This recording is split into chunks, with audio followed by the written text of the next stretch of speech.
नमस्कार, मी पंजाब डक हवामान अभ्यासक मुक्काम पोस्ट गुळी धामणगाव तालुका शिल्लोड जिल्हा परभणी. तर राज्यामध्ये सांगायचं झालं तर विभागवाईज सुरुवातीला घेऊ. राज्यात आता 5 ऑगस्टपर्यंत राज्यामध्ये म्हणजे कसा पाऊस पडणार आहे. सुरुवातीला आपण पूर्व विदर्भाकडून घेऊ.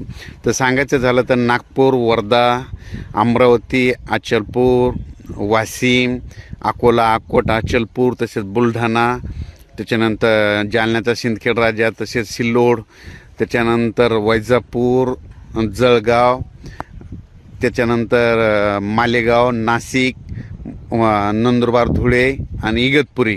म्हणजे आता 5 तारखेपर्यंत ह्या पट्ट्यामध्ये जास्त पडणार आहे म्हणजे पाऊस, म्हणून हा अंदाज लक्षात आहे. संभाजीनगर देखील आहे, त्याच्यानंतर जालना जिल्हा देखील आहे. आणि उर्वरित राज्यामध्ये समजा हे झाला जास्त पाऊस पडणार, पण उर्वरित राज्यामध्ये तुम्हाला एक सांगायचं झालं तर तो पाऊस उर्वरित राज्यामध्ये म्हणजे 1 तासाचा, अर्धा तासाचा, 20 मिनिटाचा, 22 मिनिटाचा जोराच्या सरी पडणार आहेत, म्हणून हा अंदाज लक्षात घ्यायचा.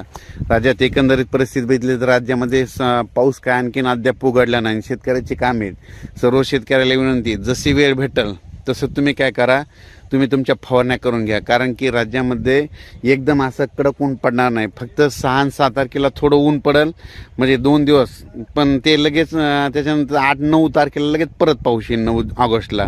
म्हणून सर्व शेतकऱ्यांनी हा अंदाज लक्षात घ्यायचा. राज्यात एकंदरीत परिस्थिती झाली तर सांगायचं झालं तर तुम्हाला एक सांगू इच्छितो की राज्यामध्ये बरेच जण म्हणतात ऑगस्टमध्ये खंड पडणार आहे. तुम्हाला एक सांगतो खंडमध्ये खंडमध्ये किती दिवसाचा पडणार आहे. तर तुम्हाला एक सांगतो खंड हे कसं असतं, 21 दिवसाचा असतो, कधी 42 दिवसाचा असतो, कधी 35 दिवसाचा खंड पडतो, ते त्याला खंड म्हणतात. 1-2 दिवस पाऊस बंद होणे त्याला खंड म्हणत नाही. तर तुम्हाला एक सांगतो की राज्यामध्ये ऑगस्टमध्ये देखील राज्याची गोष्ट सांगितली तर राज्यामध्ये इकडल्या तिकडल्या भागात पाऊस चालूच राहणार आहे. आता काय झालं की आता सांगली साताराचा टप्पा खूप मुसळधार, कोल्हापूरकडे पाऊस पडला.